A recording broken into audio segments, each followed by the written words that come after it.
بسم اللہ الرحمن الرحیم۔ آج انشاءاللہ العزیز 5ویں تراویح ہے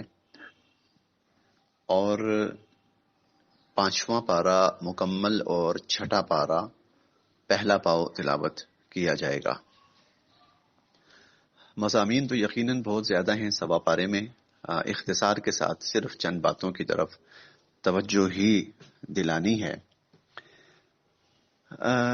آج کے یہ جو سورت ہے سورہ النساء شروع ہوئی ہے، سورہ النساء۔ تو النساء سے مراد یقیناً یہی ہے کہ یہ سورت زیادہ تر خواتین سے متعلق احکامات پر مشتمل ہے کہ اسلام میں معاشرے میں خواتین کو کیا عزت، کیا مقام، کیا مرتبہ حاصل ہے، اور اللہ رب العزت اور اس کے رسول صلی اللہ علیہ وسلم کی طرف سے کیا حقوق اور کیا رعایتیں ان کو حاصل ہیں۔ چنانچہ اس حوالے سے ایک تو اللہ رب العزت نے خواتین کے ساتھ نکاح کے معاملے میں کسی بھی ظلم اور زیادتی سے منع فرمایا ہے کہ تم ان خواتین سے نکاح کرو کہ جن کے ساتھ تم خیر و خوبی کے ساتھ گزارا کر سکتے ہو۔ اگر کسی ایسی خاتون کے ساتھ تم نکاح کرنا چاہو کہ جس کے ساتھ نکاح کر کے تم زیادتی کرو تو ایسی عورت سے نکاح نہ کرو۔ وَإِنْ خِفْتُمْ أَلَّا تُقْسِطُوا فِي الْيَتَامَى فَانكِحُوا مَا طَابَ لَكُم مِّنَ النِّسَاءِ مَثْنَىٰ وَثُلَاثَ وَرُبَاعَ۔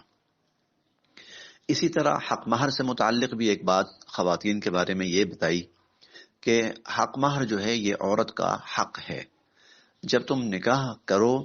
تو وَآتُوا النِّسَاءَ صَدُقَاتِهِنَّ نِحْلَةً، ان کا جو حق مہر ہے وہ بخوشی ان کو دو، وہ خوشی خوشی ان کو دو، ان کا حق ہے، خوش دلی سے ادا کرو۔ اور پھر اگر فَإِن طِبْنَ لَكُمْ عَنْ شَيْءٍ مِّنْهُ نَفْسًا، اگر وہ کچھ چھوڑ دیں تمہیں، معاف کر دیں تو تمہارے لیے جائز ہے، تمہارے لیے اس کو بخیر و خوبی اور بخوشی لینا اور کھانا جائز ہے اگر عورت بخوشی واپس کر دے یا چھوڑ دے۔ اسی طرح جو وراثت ہے اس کے متعلق بھی فرمایا کہ اللہ رب العزت نے وراثت کے اندر بھی عورت کا حق رکھا ہے، چاہے وہ ماں کی صورت میں ہو، چاہے وہ بہن کی صورت میں ہو، چاہے وہ بیٹی کی صورت میں ہو، چاہے وہ بیوی کی صورت میں ہو، ہر حیثیت سے حق مہر میں اللہ رب العزت وراثت میں اللہ رب العزت نے ان کا حق مہر رکھا ہے۔ پھر اسی طرح خواتین کے حوالے سے یہ بھی بات فرمائی کہ وَإِنْ أَرَدْتُمُ اسْتِبْدَالَ زَوْجٍ مَّكَانَ زَوْجٍ وَآتَيْتُمْ إِحْدَاهُنَّ قِنطَارًا فَلَا تَأْخُذُوا مِنْهُ شَيْئًا،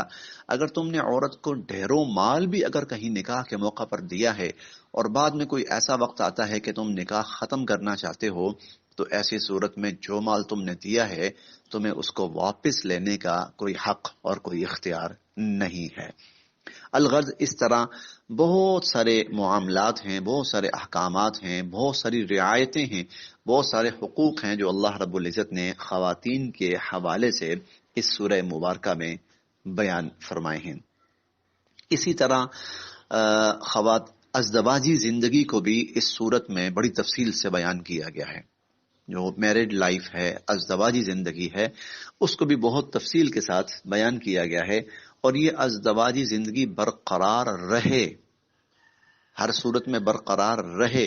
اس کے لیے اللہ رب العزت نے خصوصی تلقین فرمائی ہے۔ فرمایا اول تو میاں بیوی خود کوشش کریں اپنی حد تک کہ وہ اس رشتے کو جیسے تیسے بھی ہو قائم رکھیں اور نبھائیں، اور صرف جیسے تیسے نہیں بلکہ اچھے انداز میں، خیر و خوبی کے ساتھ، بھلائی کے ساتھ، ہنسی خوشی کے ساتھ نبھائیں۔ اگر یہ دیکھتے ہیں کہ اختلافات کی نوعیت ایسی ہے کہ جو ان سے حل نہیں ہو پا رہی تو فَبْعَثُوا حَكَمًا مِّنْ أَهْلِهِ وَحَكَمًا مِّنْ أَهْلِهَا، تو مرد اور عورت دونوں کے بڑوں میں سے، گھر والوں میں سے جو بڑے ہیں، بزرگ ہیں، ان میں سے 2 افراد جمع ہو جائیں اور وہ ان دونوں کے اس مسئلے کو حل کرنے اور ان کے رشتے کو برقرار رکھنے کی کوشش کریں۔ آگے اللہ تعالیٰ یہ بھی فرماتے ہیں إِن يُرِيدَا إِصْلَاحًا، اگر وہ جو بڑے بیٹھے ہیں، مل بیٹھے ہیں، اگر ان کی نیت یہی ہوگی کہ یہ رشتہ قائم رہے، یوفق اللہ بینہما، تو اللہ پاک ضرور ان کے درمیان موافقت کی اور ان کے درمیان صلح صفائی کی کوئی نہ کوئی صورت پیدا فرما دیں گے۔ اسی طرح یہ جو سورت مبارکہ چل رہی ہے سورہ النساء اور 5واں پارہ چل رہا ہے، اس میں ایک بہت اہم مضمون بیان ہوا ہے، اور وہ انسانی جان کی اور خاص طور پر مسلمان کی جان کی حرمت ہے، کہ مسلمان کی جان بے انتہا قابل احترام ہے. کسی کو حق نہیں ہے اور کسی کو اجازت نہیں ہے کہ وہ کسی مسلمان کی جان کے ساتھ کھیلے اور اس کا قتل کرے. اور یہ اس قدر بڑا اللہ تعالیٰ کے ہاں گناہ ہے اور جرم ہے، اور اس قدر بڑا گناہ ہے اور جرم ہے کہ اللہ تعالیٰ فرماتے ہیں جس نے ومن یقتل مؤمنا متعمدا، جو کسی بے گناہ مسلمان کو جان بوجھ کر قتل کرے گا، ارادتاً قتل کرے گا، فجزاؤہ جہنم خالدا فیہا، اس کی سزا جہنم ہے. اور ساتھ یہ بھی فرمایا کہ خالدن فیہا، کہ وہ اس جہنم میں ہمیشہ ہمیشہ رہے گا. یہ بہت ہی سخت ترین بات ہے کہ ہمیشہ ہمیشہ وہ جہنم میں رہے گا. ایک مسلمان کی جان وہ بے انتہا قابل احترام ہے، بلکہ اس حد تک قابل احترام ہے کہ اگر خطأً غلطی سے کوئی قتل ہو گیا،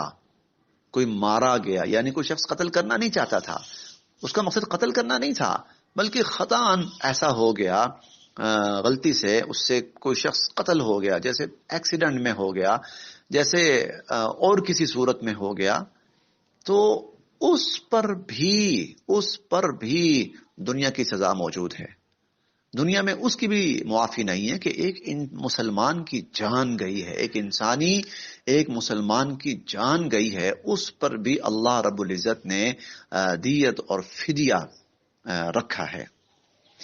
تو ایک مسلمان کی جان اس درجے قابل احترام اور قابل عزت ہے.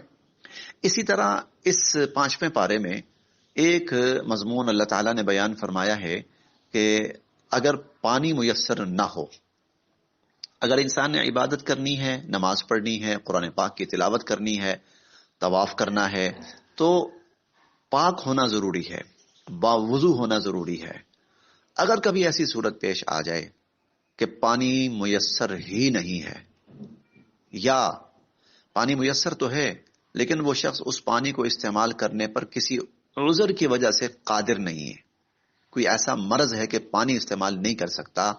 ایسی صورت میں اللہ تعالیٰ فرماتے ہیں کوئی بات نہیں، متبادل کے طور پر مٹی موجود ہے، وہ مٹی سے پاکی حاصل کرے، جس کو تیمم کہا جاتا ہے. مٹی سے پاکی حاصل کرے، تیمم کہا جاتا ہے. طریقہ یہ ہے، ایک دفعہ مٹی پہ ہاتھ مارے، ہاتھ جھاڑ کے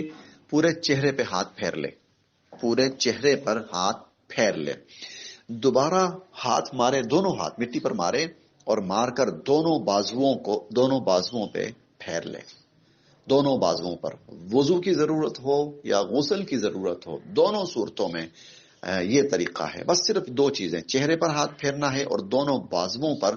وہ اس کو مسا کہیں گے، مٹی سے مسا. فَتَيَمَّمُوا صَعِيدًا طَيِّبًا فَامْسَحُوا بِوُجُوهِكُمْ وَأَيْدِيكُمْ، چہرے اور دونوں بازوؤں کا مسا کرنا ہے. یہی بس طریقہ ہے تیمم کا. اگر پانی میسر نہ ہو،